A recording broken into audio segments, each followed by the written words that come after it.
Hi everyone, this is Mr. Honig over at Wilson Southern. I'm going to walk you guys through how to actually use Desmos graphing calculator. It's a free online graphing calculator that you guys are going to be using for some of your assignments. Okay, so when you get to Desmos, what you need to type in is desmos.com/calculator. I already have it up, so click on that, and this will take you to a free Desmos graphing calculator. If it asks you to sign in for whatever reason, you can certainly sign in with your Google account. All right, and that way you can save everything. But for our purposes, we actually don't need to sign in. Okay. The beauty of this graphing calculator is you can type any equation, you can type any type of coordinate eventually when we learn coordinates. You can type anything into these spaces on the left bars over here. Okay. If you don't want any of those equations, you just click this little X and it'll X it out. Okay.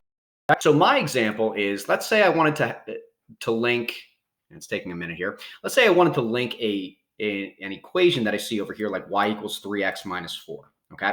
So what I would do is I would go to my Desmos graphing calculator and I would literally type it in exactly as I see it. Y equals 3x minus 4.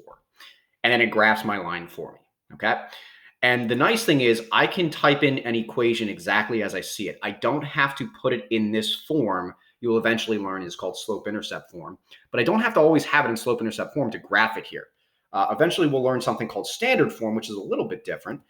But let's say I had to type in the equation 2x plus 7y equals negative 13. See, I could type it in. It's a different form, and it graphs it for me as well. This also works if you had distributive property in there.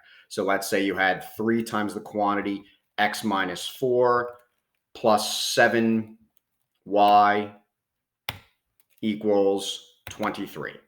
And you see it graphs it for me as well. Okay. So you guys are going to be starting with the very basic with this form, this y equals some number x plus or minus some number. Okay. What we call slope-intercept form. So I'm going to delete those two equations. And let's say this is the graph that you wanted to link to us.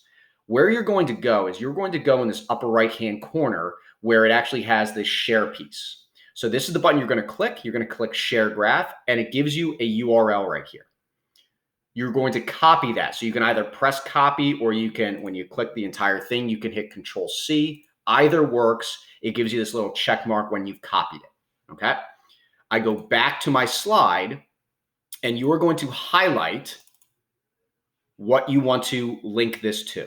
All right. So I want to link y equals 3x minus 4. I want to link that to that Desmos page. So I have two ways to do this, really three.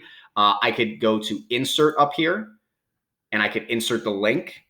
I could right click this right here and it gives me insert link, or I could just double click or triple click the entire thing, make sure it's all highlighted, and hit Control K.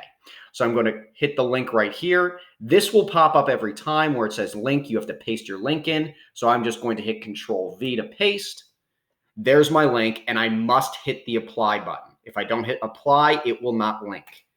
When I do that, notice I get an underscore right here. It gets underlined. And now I actually have a link when I click on it. So that way, when your teachers are going through, we just have to click on this link right here and the link pops up underneath.